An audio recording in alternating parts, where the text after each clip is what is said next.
Hello friends, एक बार फिर से आप लोग का स्वागत है हमारे ऑनलाइन प्लेटफॉर्म अविजन एसएससी बैंक एग्जाम्स पे। मैं हूं आप लोग के साथ उर्वशी सिंह और एक बार फिर से हम लोग लेकर आ गए हैं दोस्तों top 10 current affairs based on 29 September 2020। Session को स्टार्ट करने से पहले मेरी आप लोगों से एक रिक्वेस्ट रहेगी कि जो भी हमारे चैनल पर नया जुड़ा है, make sure that you hit the subscribe button. Also don't forget to press the bell icon.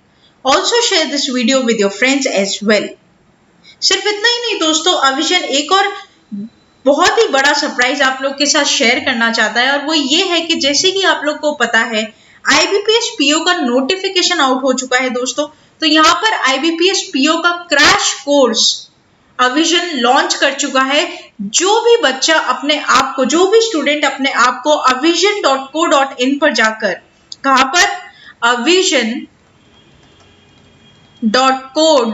पर जाकर एनरोल करवाता है या रजिस्टर करवाता है, उसको 28 डेज का क्रैश कोर्स यहां पर देखने को मिलेगा और ये सारी क्लासेस लाइव क्लासेस होगी।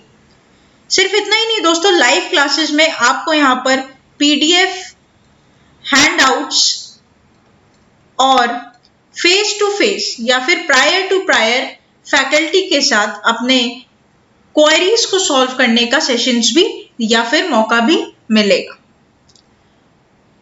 इसके साथ मुझे एक और चीज जो आपको बतानी है वो ये होगी दोस्तों कि अगर आपको vision.co.in पर जाकर एनरोल करवाते समय कोड US15 का यूज करेंगे, किसका, कोड US15 का, तो आपको इंस्टेंटली 15% का वहां पर डिस्काउंट देखने को मिल जाएगा। तो फिर देर किस बात की दोस्तों, जल्दी से जाइए, आज ही अपने आप को एनरोल करवाइए और अपनी प्रिपरेशन को मजबूत बनाइए अविजन के साथ। तो चलिए फिर हम लोग बिना किसी देरी के स्टार्ट करते हैं हमारा सेशन, जो कि रहेगा करंट अफेयर्स के ऊपर। और उसका पहला क्वेश्चन आप लोगों की स्क्रीन पर, world tourism day annually observed on. आप लोगों को बताना है वर्ल्ड टूरिज्म डे कब देखने को दोस्तों मिलता है एनुअली। तो यहाँ पर ऑप्शन है आप लोग के पास सितंबर 26, सितंबर 27, सितंबर 28 और सितंबर 29। Here the correct option will be option number B, that is सितंबर 27। तो हर साल 27 सितंबर को आपको वर्ल्ड टूरिज्म डे देखने को या मनाने को मिलेगा दोस्तों। थोड़ा सा पढ़ लेते हैं इसके बारे में। The purpose of this day is to raise awareness on the important या फिर बोलो तो importance of tourism in affecting the social, culture, political and economic values of international community. In current times, it is important to raise awareness about the tourism sector given in that of 90% of the world heritages sites closed as a result of the pandemic, and the young people in rural communities are 3 times more likely to be unemployed. सबसे ज्यादा important जो रहेगा, जैसे कि मैंने आप लोग को पहले सेशंस में भी बोला है, आप लोग को दोस्तों थीम याद रखनी पड़ेगी। थीम आपके एग्जाम के पॉइंट ऑफ व्यू से काफी इंपॉर्टेंट रहता है, ठीक है।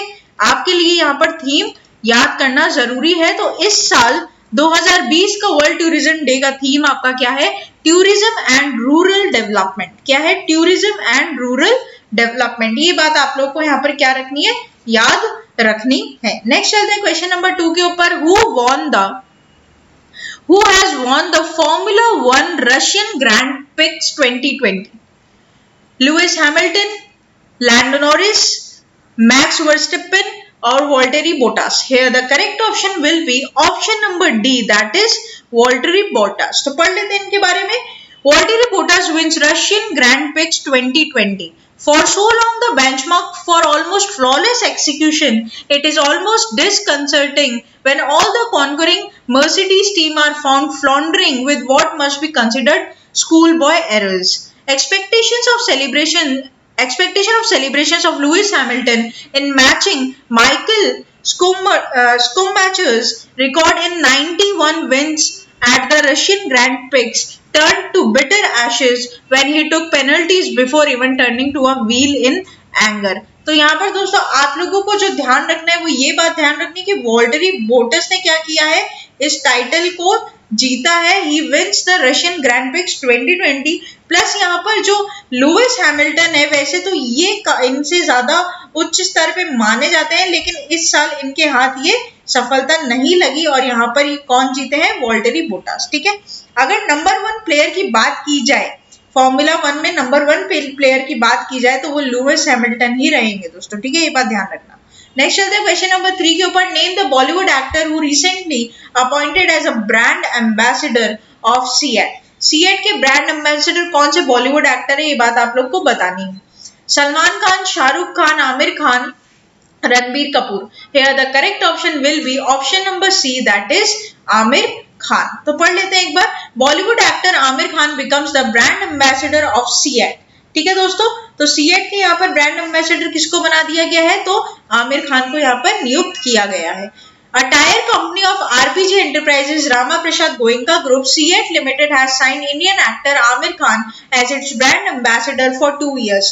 As part of an integrated marketing campaign, he will feature in 2 commercials during the ongoing Indian Premier League 2020 in Dubai to promote CEAT's Secura Drive, a range of mass premium tires. CEAT has been associated with cricket since 1995 with CEAT cricket ratings। ठीक है दोस्तों, तो यहाँ पर आप लोगों को जैसे आईपीएल में भी देखने को या सुनने को कभी कभी मिलता होगा सीएट, है ना, सीएट के बारे में आप लोग सुन लेते होंगे, इसका कभी कभी कमेंट्री के बीच में भी बोलता है, कभी कभी इसका ऐड भी आता है। तो यहाँ पर क्रिकेट की रेटिंग्स को कौन करवाता है, सीएट करवाता है, बेसिकली स्पॉन्सर करता है दोस्तों, ठीक है। तो सीएट यहाँ पर क्या कर रहा है, स्पॉन्सर कर रहा है। और फिलहाल में आपको जो जानने की बात यह है कि आमिर खान इसके क्या हो जाएंगे, ब्रांड एम्बेसडर हो जाएंगे, ठीक है। नेक्स्ट चलते हैं क्वेश्चन नंबर 4 के ऊपर।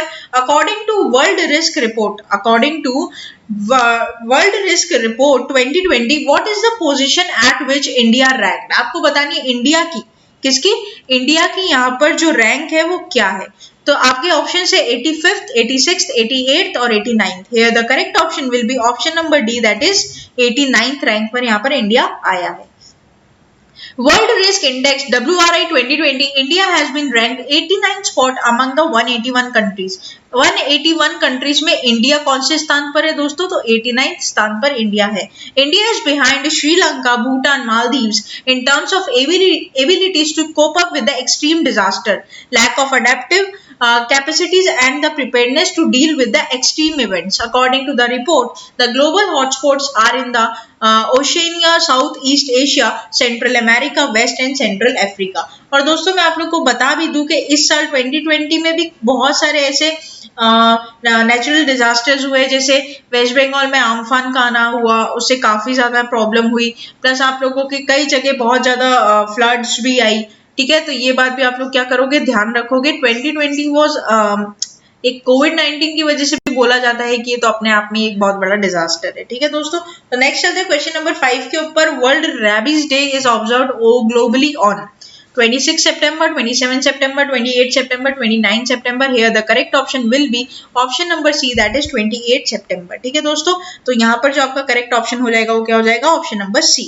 तो पढ़ लेते हैं। वर्ल्ड रेबीज डे 28 सितंबर को ग्लोबली यहाँ पर क्या किया जाता है, एवरी ईयर ऑब्जर्व किया जाता है और इस दिन को मनाया जाता है to raise the awareness about the impact of rabies on humans and animals, provide information and advice on how to prevent the disease and take efforts to control rabies. The theme of, very important here, the theme of 14th WRD in 2020 is end rabies। ठीक है, ये बात आप लोग को यहाँ पर क्या रखनी है, ध्यान रखनी है।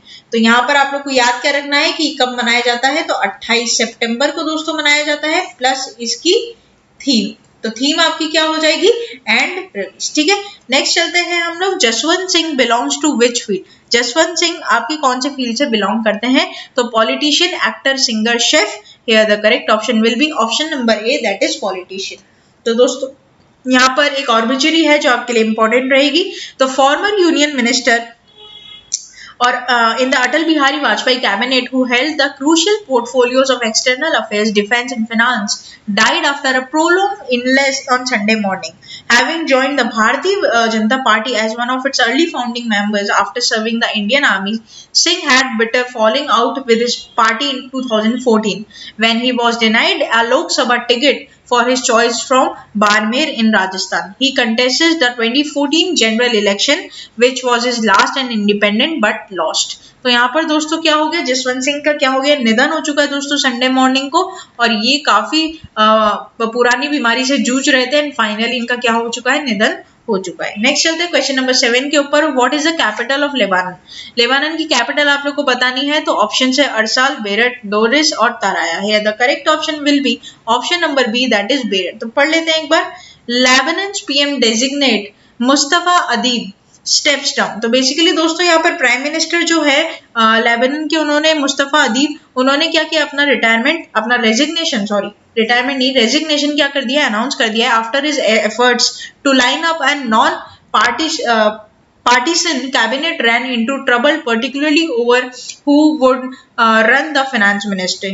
तो बेसिकली दोस्तों यहाँ पर जो पहली जो गवर्नमेंट थी वो थी हसन दियाब की, और उसके बाद बनी थी मुस्तफा अदीब की। तो मुस्तफा अदीब भी अब क्या कर चुके हैं, यहाँ पर अपना रेजिग्नेशन दे चुके हैं, अनाउंस कर चुके हैं। ठीक है दोस्तों।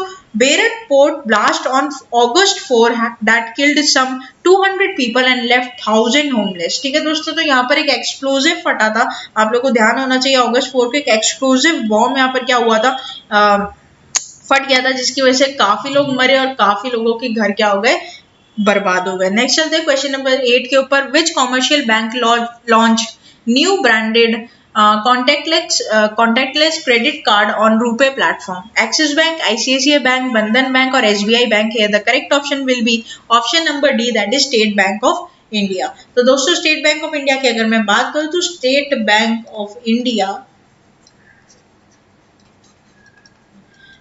इसका फॉर्मेशन हुआ था आपका 1955 में। ठीक है। और स्टेट बैंक ऑफ इंडिया का पहले नाम क्या था, तो इसका पहले नाम था इंपीरियल बैंक ऑफ इंडिया। ठीक है दोस्तों, ये बात आप लोग क्या करोगे, ध्यान रखोगे।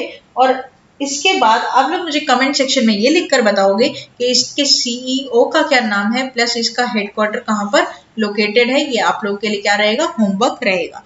नेक्स्ट चलते हैं हम लोग आईआरसीटीसी के बारे में पढ़ लेते हैं। आईआरसीटीसी और SBI card IRCTC SBI card launch new co branded contactless credit card on RuPay platform. तो यहाँ पर इन लोगों ने they both together launch new co branded contactless credit card on RuPay platform. Railway minister Piyush Goyal today dedicated this new card to the nation. The new RuPay credit card is equipped with near field communication, that is NFC technology, with which users can expedite their transaction at the POS machines but just by tapping the card on the machines। तो यहाँ पर दोस्तों क्या होगा, सिर्फ आपके POS machine पर अगर आपका कार्ड सिर्फ टच भी हो जाता है तो यहाँ पर आपकी पेमेंट क्या हो जाएगी, पूरी तरीके से सक्सेसफुल हो जाएगी। अच्छा, ऐसा नहीं है कि इसमें एक लिमिट भी रखी जाती है दोस्तों, जैसे एनएफसी में, एनएफसी के द्वारा आप सिर्फ 2000 तक का ही ट्रांजैक्शन कर सकते हो। इससे ऊपर के ट्रांजैक्शन के लिए आपको ओटीपी या फिर कुछ पिन विन की जरूरत पड़ती है। ठीक है। तो सिर्फ 2000 तक टच से हो सकता है, अदरवाइज और कुछ नहीं। नेक्स्ट चलते हैं क्वेश्चन नंबर 9 की तरफ। Which state government develops new mobile app for air passengers? कौन से ऐसे राज्य ने या राज्य की सरकार ने न्यू मोबाइल ऐप का निर्माण किया है फॉर द एयर पैसेंजर्स? तो यहाँ पर West Bengal, Rajasthan, Assam, Orissa. Here the correct option will be option number C, that is Assam. पढ़ लेते हैं। Assam government develops new mobile app for air passengers. Very very important. The Assam government has developed a mobile app through which air passengers can download forms, fill it up and show it at airports to avoid delay in completing formalities for COVID-19 test. Minister of Health and Family Welfare Himanta Biswa Sarma said here on Friday the app named Visit Assam। very very important। App का नाम यहाँ पर क्या रखा गया है, तो Visit Assam। एक बार मैं लिख दूं आप लोग के लिए यहाँ पर, Visit Assam। ठीक है। अच्छा, has been developed to ensure that proper social distancing is maintained and passengers are not delayed as filling up necessary forms at the airports is time consuming, the minister said as a press conference here। So this is a very great initiative taken again by the Assam government। ठीक है। Next चलते हैं question number 10 and the very very last question of this session.